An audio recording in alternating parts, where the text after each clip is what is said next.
בהתחלה, ממש בהתחלה הרופאים אמרו לי שתוך שנה אתה יוצא מזה.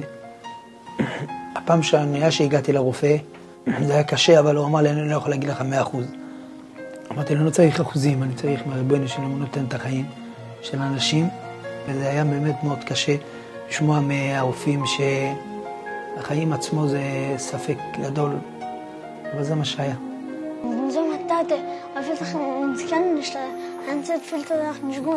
אני מוישה פרידמן, לפני בערך 8 חודשים גילו המחלה בקיבה, אחרי זה עבר לכבד, היה לי בכבד בדרגה 5 סרטן, ובקיבה גם היה מאוד ממיר.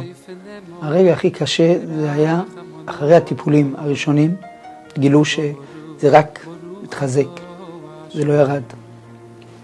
ובאמת אז הבנתי שאני רק מתחיל. אני עברתי ניתוח עכשיו על הכבד, וברוך השם הוציאו אגרות, אבל עכשיו אנחנו צריכים להוציא את המחלה עצמו, את הגידול עצמו, להוציא את זה מהקיבה. זה לא קל, כי זה המקור, וזה די הרבה סנטימטר.